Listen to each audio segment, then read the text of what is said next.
speaking about humans calm, next we have Trick or Treat from 1982, which is one of the more appropriate segues made in recent times. So this is a movie in which a babysitter is sort of stuck watching this young kid on Halloween. The kid's parents are going out to something, I don't even know. But she has to watch this kid. The kid's a dick. He's like, his parents are like magicians, so he like has a bunch of pranks and stuff, pretending to be decapitated and dead and cutting the thumb off and all this funny stuff. And the babysitter's annoyed, and it just so happens also a mentally insane serial killer. Well, actually, he's not a serial killer, just a mentally insane guy coming to the house because he wants to kill boy's mother, so that's how it's called. Yeah, so this is a movie which takes a little while to get going. In fact, in my view, the first really interesting is a big stretch, but it's the first mildly interesting thing that happens is about an hour and 11 minutes in. It's the first real scene of violence we get. Yeah, and the rest of it is, and even once we get to the point, it's not like it's particularly great.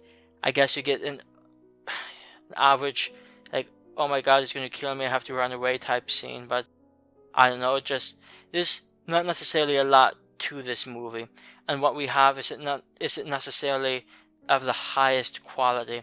But before I touch upon that, what did you think about this one?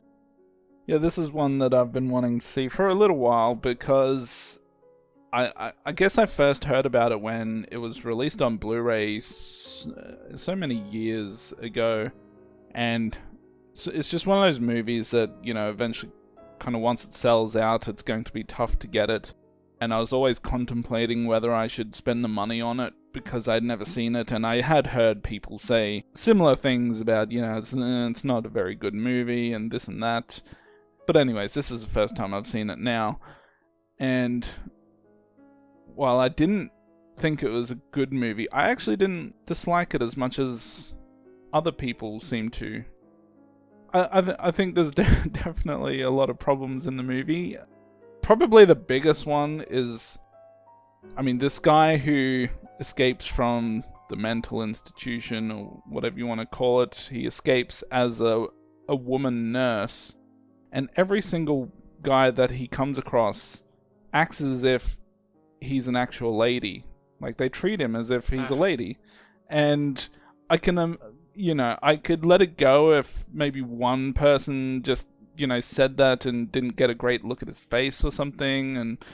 But there's at least like 3 or 4 guys that he comes across, and every single one acts as if it's a woman. And they're like literally standing right in front of him looking at his face. There's no way you can mistake this guy for a woman.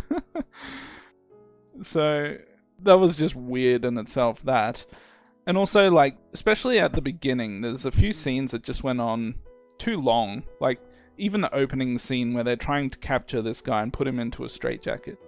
It was a really corny scene, but it also went far too long. Like, it didn't need to be that long and ridiculous.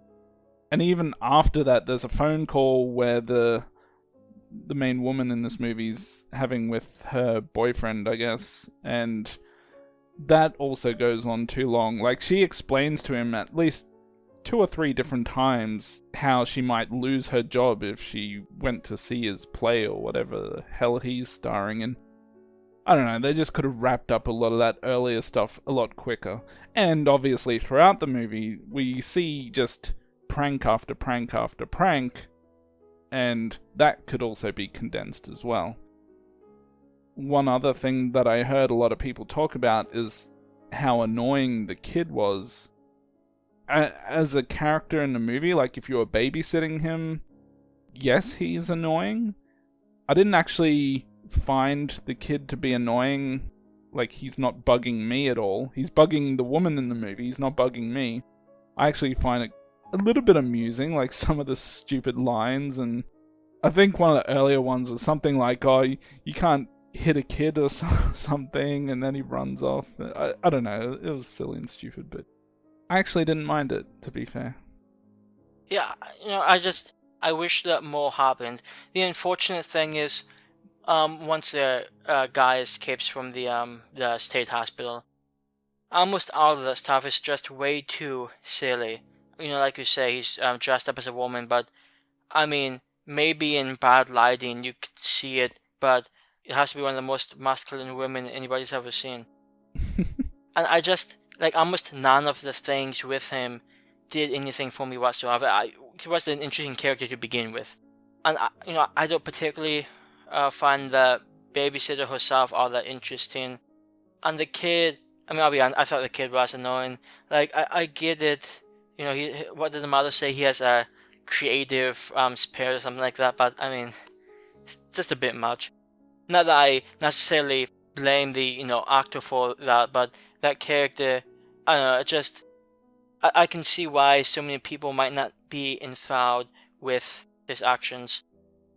Well, even though maybe the babysitter character herself wasn't all that interesting, we were discussing just before the show, you highlighted she's been in some adult movies, which has now piqued my interest for her, because I thought she was pretty cute in the movie. I don't think I thought one way or the other, to be honest. I mean, she was fine, I guess. Well, if you want to see more of her, just look at what movies she's been in. And that can be for the next show. I did appreciate those three adults coming over, those wasted adults coming over drunk. Hey, trick or treat, And she has a pretty good support with them. They even offered her to come out and hang out with them, so I like those guys.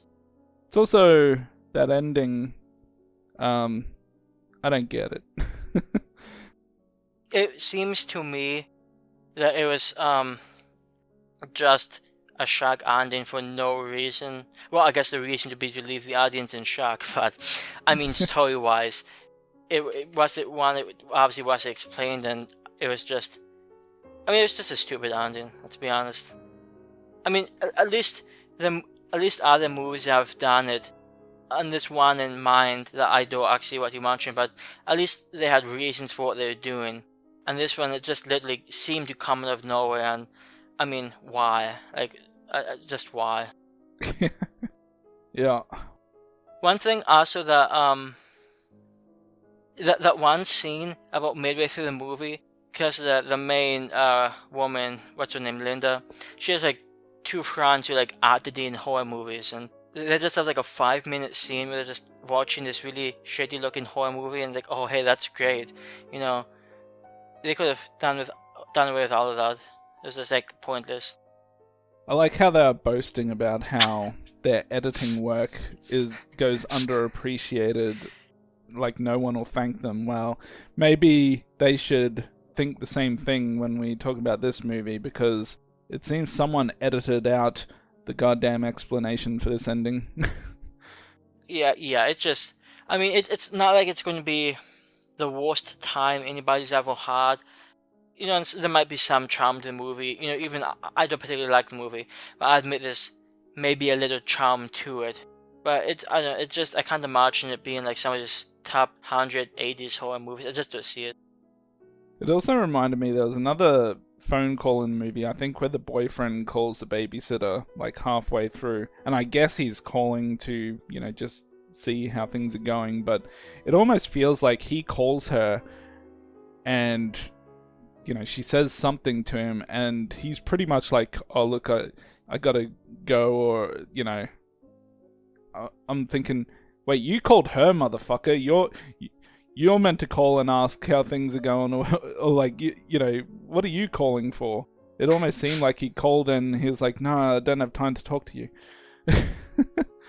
Anyways, that's just this movie in a nutshell, really. Like, there's so many things that just unnecessary or not needed, or why is this happening? I don't know. Yeah, the movie isn't, well, I think with credits, it's an hour and a half, and like I said, there's not much in the way of action to like maybe an hour in, if you're being generous, and you can just see this different scenes throughout the movie that are just padding the length, and none of it's particularly interesting. I guess that's my main issue, and I think because of that, I think I'm going to give this movie a 5.5 out of 10, down to a 5. it's just not a golden movie. I can see myself watching it again because I've seen it twice now, but I mean it has an okay poster, but otherwise, I don't know. There's just not that much here that really gets my blood flowing. I'm actually going to give this a 6.